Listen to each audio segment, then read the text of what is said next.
Good evening students. Now we continue और chapter 7 विद्युत धारा के चुंबकीय प्रभाव। और आज हमारा टॉपिक है वृत्ताकार धारावाही कुंडली के कारण चुंबकीय क्षेत्र। इसमें सबसे पहले जो अभी हमने हमारे प्रीवियस वीडियो में पढ़ा था कि वृत्ताकार कुंडली के केंद्र पर चुंबकीय क्षेत्र कितना होता है, उसकी वैल्यू हमने निकाली थी। अब हम सेकंड पार्ट इसका पढ़ रहे हैं कि वृत्ताकार कुंडली के अक्ष पर चुंबकीय क्षेत्र हमें ज्ञात करना है कि वृत्ताकार कुंडली के अक्ष पर चुंबकीय क्षेत्र कितना होगा। तो यहां पर पहले हम कुछ कंसीडरेशन करते हैं, कुछ हम एज्यूम करते हैं कि जो हम कुंडली ले रहे हैं वो कुंडली आपकी वृत्ताकार कुंडली है। जैसे फॉर एग्जांपल हमने एक बैंगल ले ली, चूड़ी ले ली और उस चूड़ी को यूं खड़ा इस तरह से रखा, मतलब यूं रखी हुई है। ये ऐसे रखी हुई नहीं है, इसके प्लेन में नहीं है, इसके प्लेन के परपेंडिकुलर है। यानी ये जो रिंग बनेगी, ये रिंग कैसी बनेगी, यूं एक हिस्सा बाहर की ओर निकला हुआ रहेगा और एक हिस्सा किधर की ओर रहेगा, अंदर की ओर। तो इस तरह से यहां पर हम एक कुंडली की कल्पना करते हैं। ठीक है, तो स्टार्ट करते हैं हम लोग कुंडली के अक्ष पर चुंबकीय क्षेत्र। तो सबसे पहले हम एक r त्रिज्या की वृत्ताकार कुंडली लेते हैं। ये हमने r त्रिज्या की एक वृत्ताकार कुंडली हमने ली। इसमें मैंने अभी आपको बताया कि ये कुंडली इस तरह से है, दैट मीन्स ये इस प्लेन के परपेंडिकुलर है। ठीक है, r त्रिज्या है तो ये हमने इसकी रेडियस क्या कंसीडर कर ली, r। ठीक, अब यहां पर हम ये कहते हैं कि इस कुंडली के केंद्र O से x दूरी पर, ये इसकी अक्षीय रेखा हो गई, x दूरी पर कोई बिंदु P है जहां पर हमें चुंबकीय क्षेत्र का मान ज्ञात करना है। ठीक है, हमारा टॉपिक भी है कुंडली के अक्ष पर चुंबकीय क्षेत्र। तो इस r त्रिज्या की वृत्ताकार कुंडली के कारण इसके केंद्र O से x दूरी पर कोई बिंदु P है जहां पर हमें चुंबकीय क्षेत्र का मान ज्ञात करना है। ठीक है, यहां हम ये कहते हैं कि यहां पर अगर कोई प्रेक्षक है, यहां कोई प्रेक्षक अगर खड़ा हुआ है तो उस प्रेक्षक को जब ये कुंडली की ओर प्रेक्षक देखेगा तो उसको इस कुंडली में जो धारा है वो वामावर्त दिशा में प्रवाहित होती हुई नजर आती है। तो हम ये कंसीडर करते हैं कि इस कुंडली के अंदर जो धारा है वो वामावर्त दिशा में प्रवाहित हो रही है। अब यहां इस बिंदु P पर जब हमें चुंबकीय क्षेत्र का मान ज्ञात करना है तो सबसे पहले हम कुंडली पर छोटे छोटे अल्पांशों की कल्पना करते हैं। जैसा कि हमने इससे पहले वाले वीडियो में देखा था कि जब हमने केंद्र पर चुंबकीय क्षेत्र ज्ञात किया था तो वहां भी हमने कुंडली पर छोटे छोटे अल्पांशों की कल्पना की थी। तो यहां पर हम छोटे छोटे अल्पांशों की कल्पना करते हैं तो हम कुंडली के एक सिरे पर एक अल्पांश dl और इसी प्रकार इसके सामने दूसरे सिरे पर एक अल्पांश dl की कल्पना कर लेते हैं। ठीक है, इस dl से हम इस ऑब्जर्वेशन पॉइंट P को मिलाते हैं और इसे बोलते हैं हम स्थिति सदिश r। ये डिस्टेंस क्या होती है आपकी, r। इसको हम r कंसीडर करते हैं।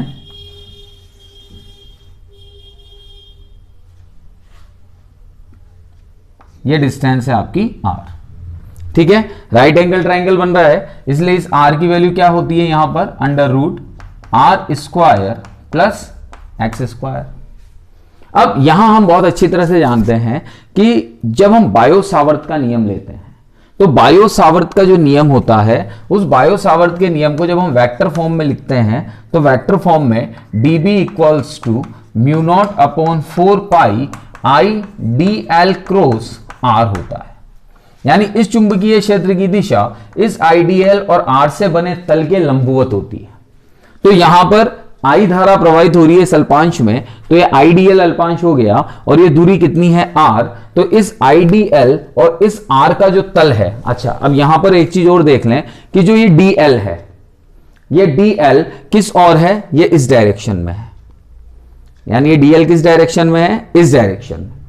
ठीक है, और ये जो आपका r है वो किस डायरेक्शन में है, इस डायरेक्शन में। तो इन दोनों का जो प्लेन बन रहा है, इस प्लेन के परपेंडिकुलर मैग्नेटिक फील्ड होगा। तो जो इन दोनों का मैग्नेटिक फील्ड होगा वो इसके परपेंडिकुलर होगा इस डायरेक्शन में, dB1। क्योंकि अल्पांश की वजह से है, इसलिए यहां जो मैग्नेटिक फील्ड होगा वो इस dl और r के क्या होगा, परपेंडिकुलर। ठीक है, सिमिलरली यहां से हम इस dl को इस पॉइंट P से मैच करते हैं तो इसका जो मैग्नेटिक फील्ड आएगा वो मैग्नेटिक फील्ड इसके परपेंडिकुलर होगा। This is dB2। ठीक है, अब यहां हम ये कहते हैं कि सपोज ये एंगल है थीटा। कितना एंगल है ये? थीटा।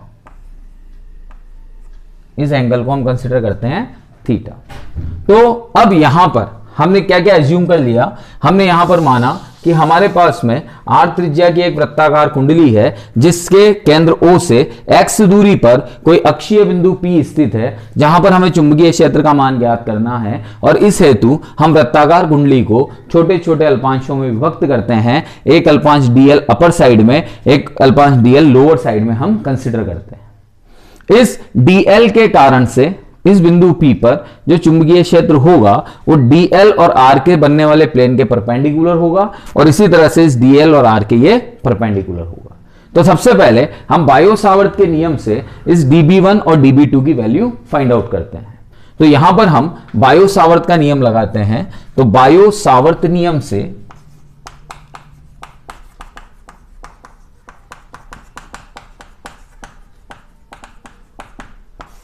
क्या होता है? बायो-सावर्त का नियम dB equals to mu not upon 4 pi IDL sine theta upon r square. यह आपके बायो-सावर्त का नियम होता है। थीटा क्या है? थीटा है यहां पर एंगल। तो जब हम एंगल की बात करते हैं तो एंगल निकालने का तरीका मैंने आपको बताया है कि ये जो लाइन ज्वाइनिंग है सेंटर से, ठीक है, और ये अच्छा ऑब्जर्वेशन पॉइंट कौन है आपका? ये पॉइंट है P। इस पॉइंट P के ये जो अल्पांश है ये कैसा है? लंबवत। ये इससे कितना एंगल बना रहा है? 90 डिग्री। क्योंकि कोई भी टेंजेंट जो होता है, ये टेंजेंट ही एक तरह से देखा जाए तो ये टेंजेंट इसके साथ में एंगल कितना बनाएगा? 90 डिग्री। ठीक है, तो यहां पर थीटा इक्वल्स कितना होगा? 90 डिग्री। और अगर थीटा 90 हो गया देन उस कंडीशन में dB इक्वल्स टू क्या हो गया आपका? Mu naught bye 4 pi IDL bye r square. ठीक है, अब इसी के कंसीडरेशन, इसी के हिसाब से हम यहां पर dB1 और dB2 की वैल्यू फाइंड आउट करते हैं। तो dB1 equals to mu not upon 4 pi IDL, और r स्क्वायर की वैल्यू इसका स्क्वायर करोगे आप तो ये आएगा r square plus x square.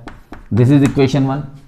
और इसी प्रकार जब आप dB2 निकालोगे तो dB2 आएगा mu not upon 4 pi IDL upon r square plus x square. ये आएगी आपकी इक्वेशन 2। तो अब यहां हम समीकरण 1 और समीकरण 2 से क्या देख रहे हैं कि दोनों स्थानों पर जो चुंबकीय क्षेत्र है उनके मान परिमाण में समान प्राप्त हो रहे हैं। लेकिन इनके मान तो परिमाण में समान प्राप्त हो रहे हैं, लेकिन अगर हम इनकी दिशाओं को देखें तो इनकी दिशाएं दोनों अलग अलग हैं। तो अगर इनकी दिशाएं दोनों अलग अलग है तो ना तो ये जुड़ सकते हैं ना ये कैंसिल हो सकते हैं। तो फिर ऐसी कंडीशन में हम क्या करते हैं कि इन चुंबकीय क्षेत्रों को घटकों में वियोजित करते हैं। तो घटकों में वियोजन करने के लिए हम इसका एक क्षैतिज घटक और एक ऊर्ध्वाधर घटक लेते हैं। इसी तरह से इसका क्षैतिज घटक और ये ऊर्ध्वाधर घटक हम यहां कंसीडर करते हैं। ठीक है, अब यहां थोड़ा सा हम ज्योमेट्रिकली एंगल्स को देखते हैं। ये थीटा है, ये पूरा 90 बन रहा है, तो ये एंगल हो गया तुम्हारा 90 माइनस थीटा।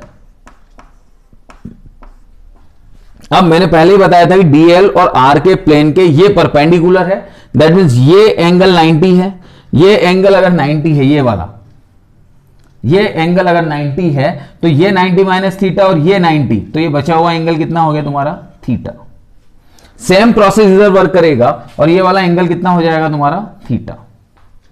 ठीक है, तो अब यहां पर हम क्या करते हैं, इनको घटकों में वियोजित करते हैं। तो जिस एक्सिस के साथ एंगल बनता है वो कॉस कंपोनेंट लेते हैं, तो dB1 cos थीटा और यहां हो जाएगा आपका dB2 cos थीटा, और इस एक्सिस पे आपका हो जाएगा dB1 sin थीटा और इस एक्सिस पे आपका हो जाएगा dB2 sin थीटा। ओके, तो यहां हम क्या देख रहे हैं कि dB1 और dB2, यहां से इक्वेशन 1 और 2 से तो हम यहां लिखते हैं समीकरण 1 व 2 से dB1 इक्वल्स टू है dB2। ठीक है, अतः कोस थीटा घटक जो होंगे वो परस्पर क्या हो जाएंगे, निरस्त हो जाएंगे, कैंसिल हो जाएंगे, परस्पर निरस्त हो जाएंगे। तो अब जो परिणामी चुंबकीय क्षेत्र आपको प्राप्त होगा, वो परिणामी चुंबकीय क्षेत्र क्या प्राप्त होगा, वो परिणामी चुंबकीय क्षेत्र हमें मिलेगा dB इक्वल्स टू, अतः यहां लिखते हैं, अतः परिणामी चुंबकीय क्षेत्र dB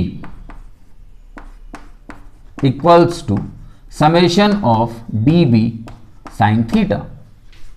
इन दोनों को हमने क्या कर दिया, ऐड कर दिया, तो ये क्या आ गया आपका dB साइन थीटा। ठीक है, अब यहां पर हम ये कहते हैं कि इस जगह पर जब हम total magnetic field B find out करते हैं तो B इक्वल्स टू क्या हो जाएगा, dB साइन थीटा। ठीक है, और जब dB साइन थीटा इस जगह पर होगा तो इस कंडीशन में यहां पर देखें हम B equals to dB sine theta, तो dB साइन थीटा में हम क्या कहते हैं, dB1 इक्वल्स टू dB2 होता है। dB साइन थीटा के अंदर क्या होता है, dB1 इक्वल्स टू dB2। तो इस जगह पर यहां पर dB1 और dB2 दोनों बराबर हैं, तो इस dB1 इक्वल्स टू dB2 को हम किसके बराबर मान सकते हैं, यहां किसी एक पर्टिकुलर चुंबकीय क्षेत्र dB के बराबर। That means dB1 equals to dB2 equals to dB हो गया। तो अब B equals to dB sine theta हमारे पास आ रहा है, तो यहां से हम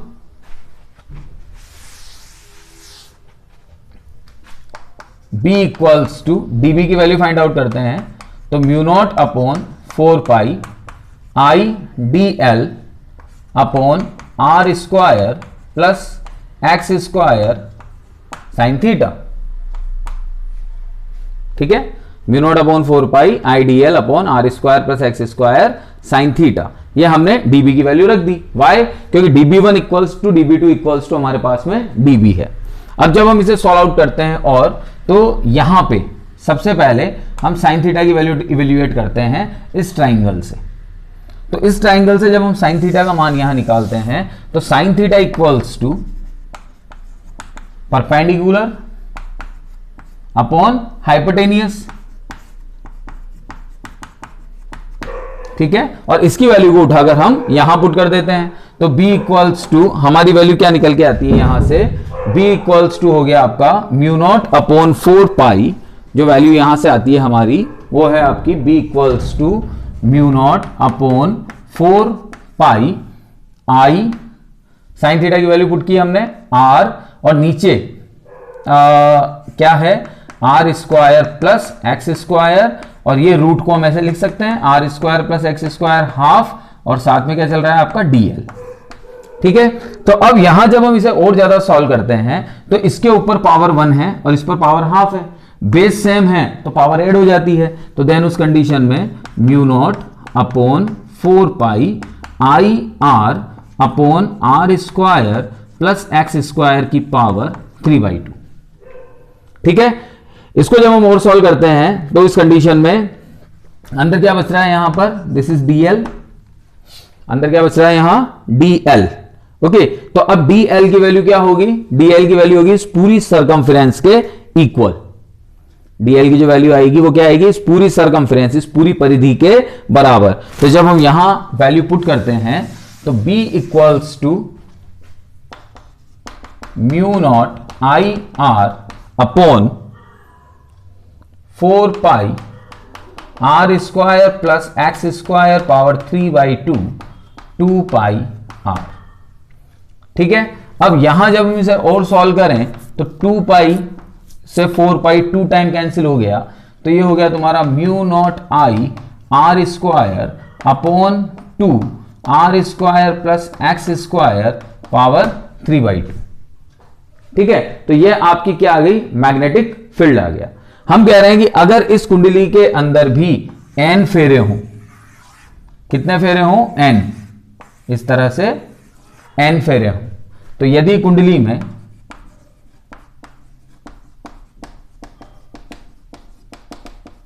n फेरे हों, तो जैसे कुंडली में हम n फेरे की बात करते हैं तो B equals to mu not n I R square upon 2r² plus x² power 3/2। तो ये हमारा मैग्नेटिक फील्ड आता है चुंबकीय क्षेत्र के किसी वृत्ताकार कुंडली के अक्ष पर स्थित बिंदु पर।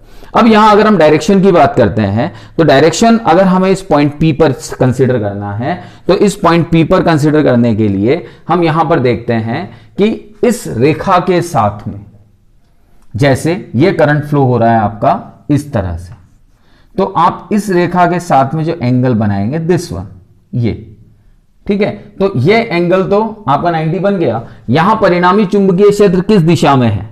परिणामी चुंबकीय क्षेत्र आपका x दिशा में है, तो जो इसकी डायरेक्शन आएगी वो वेक्टर लगाकर यहां किससे रिप्रेजेंट करेंगे हम? x कैप से। तो ये आपके चुंबकीय क्षेत्र की दिशा हमें प्राप्त हो गई। तो आपका पर्टिकुलरली कुंडली के अक्ष पर चुंबकीय क्षेत्र कितना मिला? B equals to μ0 NIr² upon 2r² plus x² power 3/2 x cap. ठीक है, अब इस फॉर्मूले के अकॉर्डिंग हम कुछ विशेष परिस्थितियों का अध्ययन करेंगे, तो वो हम देखते हैं। देखिएगा, इस फॉर्मूले को हम दोबारा लिखते हैं एक बार और।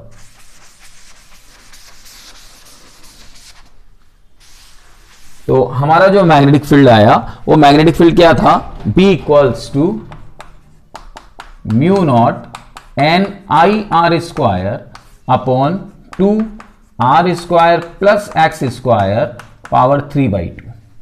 यह हमारा मैग्नेटिक फील्ड था, किसकी वजह से? चुंबकीय क्षेत्र वृत्ताकार कुंडली के अक्ष पर स्थित बिंदु के कारण। तो अब कुछ स्पेशल केसेस हम यहां लेते हैं। तो स्पेशल केसेस में सबसे पहले हम केस फर्स्ट लेते हैं। तो केस फर्स्ट क्या कहता है कि अगर मान लीजिए बिंदु P जो है वो कुंडली के केंद्र पर स्थित हो। ये जो बिंदु P है ये कहां आ जाए? कुंडली के केंद्र पर। तो हम लिखते हैं यदि बिंदु P कुंडली के केंद्र पर हो। अब अगर ये बिंदु P उठकर कुंडली के केंद्र पर आ गया तो उस कंडीशन में ये डिस्टेंस x है ये 0 हो जाएगी। तो ये x इक्वल्स क्या हो गया इस कंडीशन में? 0। और जब इस x की वैल्यू को हम यहां पुट करते हैं तो हमें मिलता है, देखिएगा, B equals to μ0 NIr² upon 2, x की वैल्यू आपने 0 पुट की तो r² पावर 3/2। तो ये क्या हो गया आपका? μ0 NIr² अपॉन 2r³। तो इस r² से ये r³ कैंसिल, तो B सेंटर या B केंद्र बराबर क्या आया? μ0 NI अपॉन 2r, जो कि हम लोग पहले निकाल चुके हैं। तो अगर बिंदु P कहां आ जाए? सेंटर पे आ जाए, तो उस कंडीशन में चुंबकीय क्षेत्र जो आता है वो ये आता है, और ये चुंबकीय क्षेत्र का अधिकतम मान होता है।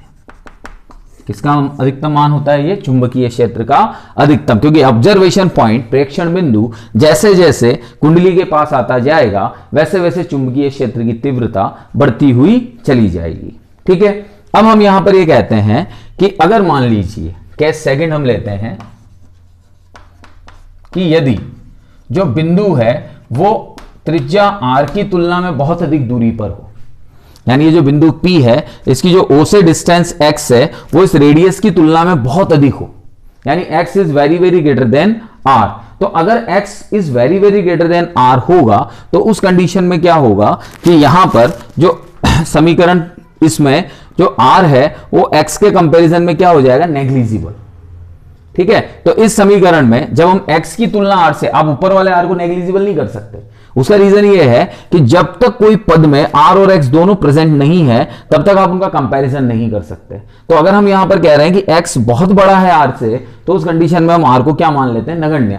r को नगण्य मान लिया तो उस कंडीशन में हमारे पास में x² की पावर 3/2 बचेगा। तो यहां पर हमारा फाइनल जो बचेगा वो आएगा B equals to μ0 NIr² upon 2x² की पावर 3/2।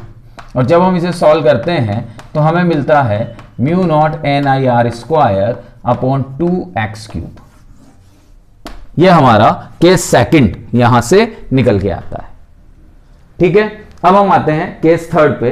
इसमें हम ये कहते हैं कि मान लीजिए जो बिंदु P है अगर वो त्रिज्या की अर्ध दूरी पर स्थित हो। केस थर्ड कि यदि बिंदु P x equals to r/2 पर स्थित हो, यानी त्रिज्या की आधी दूरी पर। तो जब ये त्रिज्या की आधी दूरी पर स्थित होगा तो उस कंडीशन में b equals to mu not n i r square upon 2 r square plus x की जगह r/2 रखेंगे तो ये हो जाएगा r square by 4 power 3/2, then this is mu not n i r square upon 2, ये हो जाएगा आपका 5r स्क्वायर बाय 4 पावर 3/2। ठीक है, क्योंकि x की जगह पर हमने r/2 रख दिया, हमने कहा कि जो प्रेक्षण बिंदु है वो इससे आधी दूरी पर स्थित है। तो जब हम इसे हल करते हैं, इसे जब हम सॉल्व करते हैं तो सॉल्व करने पर हमें क्या मिलता है, देखिएगा यहां पर आता है हमारा b equals to mu not n i r square upon 2। अब देखिए 3/2 है तो 3/2 को हम क्या लिखेंगे, 5√5 और नीचे क्या आएगा 4√4, 5√5 4√4, 3/2 का मतलब ये होता है ना 1 और 1/2, और r स्क्वायर का 3/2 क्या होगा r³। तो ये r³ तो r स्क्वायर से कैंसिल हो जाएगा। ठीक है, अब देखिए इस 2 से ये 2 टाइम कैंसिल, और इसका जो √4 है, इस √4 का स्क्वायर रूट क्या होगा 2, तो 2 इंटू 2 4, 4 कहां चले गया ऊपर, तो ये हो गया 4 mu not n i upon 5√5 r। ये b आएगा आपका किस डिस्टेंस पे, x इक्वल्स टू r/2 की डिस्टेंस पे आपका ये b आपको मिलेगा। ठीक है, और अगर हम इसे ऊपर नीचे मल्टीप्लाई कर देते हैं, जैसे for example x equals to r/2 की कंडीशन है, और अगर हम इसे ऊपर नीचे 2 से मल्टीप्लाई कर देते हैं तो उस कंडीशन में b, तो ऊपर नीचे 2 से मल्टीप्लाई हमने किया तो 8/5√5 mu not n i upon 2r, तो ये b सेंटर हो गया आपका, तो b x equals to r/2, then 8/5√5 b केंद्र। ठीक है, और 8/5√5 b केंद्र हो गया। इसका मतलब x इक्वल्स टू r/2 दूरी पर जो चुंबकीय क्षेत्र का मान होता है वो केंद्र की तुलना में 8/5√5 गुना होता है। ठीक है, तो ये आपकी वृत्ताकार कुंडली के अक्ष पर चुंबकीय क्षेत्र का मान हमने यहां पर ज्ञात किया। ठीक है, तो अब ये पॉइंट्स जिसमें हमने स्पेशल केसेस पढ़े हैं, तो इन स्पेशल केसेस के अंदर हम अब वृत्ताकार कुंडली के अक्ष पर जो चुंबकीय क्षेत्र है उसका दूरी के साथ परिवर्तन का ग्राफ देखते हैं। तो वृत्ताकार कुंडली के अक्ष पर जो चुंबकीय क्षेत्र प्राप्त हुआ है उसका दूरी के साथ कैसे परिवर्तन होगा उसको हम यहां कंसीडर करते हैं। तो देखिएगा,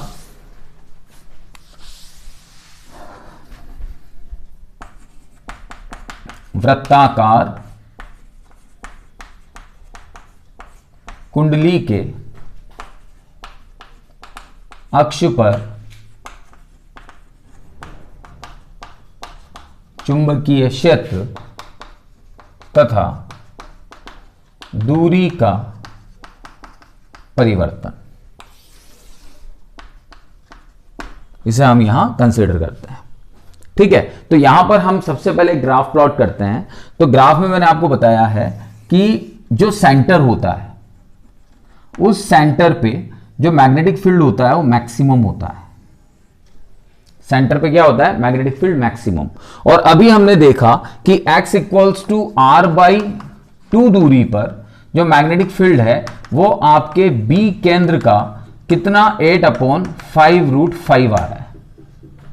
कितना आ रहा है 8/5√5। दैट मीन्स ये कम आएगा।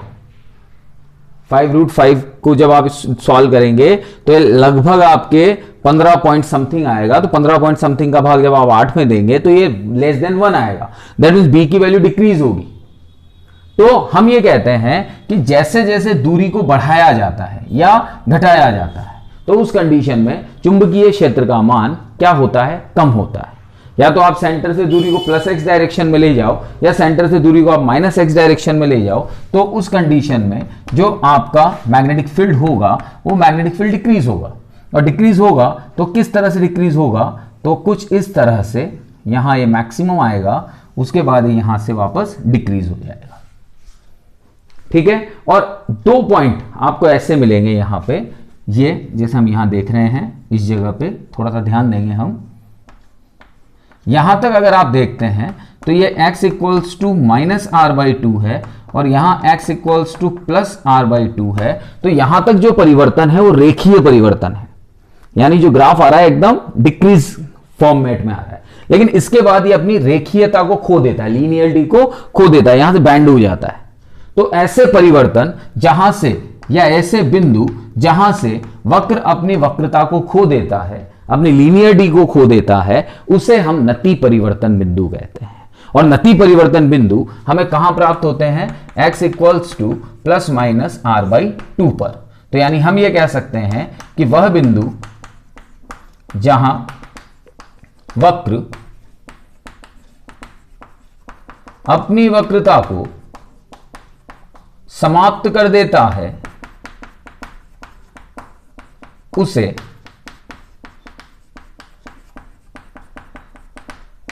नति परिवर्तन बिंदु कहते हैं। कौन सा बिंदु कहते हैं उसे हम? नति परिवर्तन बिंदु कहते हैं।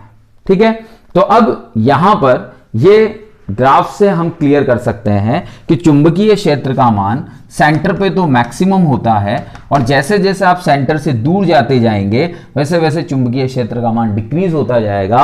और इस वक्र में आपको 2 बिंदु ऐसे प्राप्त होंगे जहां पर वक्र अपनी वक्रता को खो देगा और इन बिंदुओं को हम नाम देंगे नति परिवर्तन बिंदु। ठीक है बेटा, तो ये आपका टॉपिक धारावाही वृत्ताकार कुंडली के अक्ष पर चुंबकीय क्षेत्र कंप्लीट हुआ। इसको पढ़िएगा, समझिएगा। Thank you.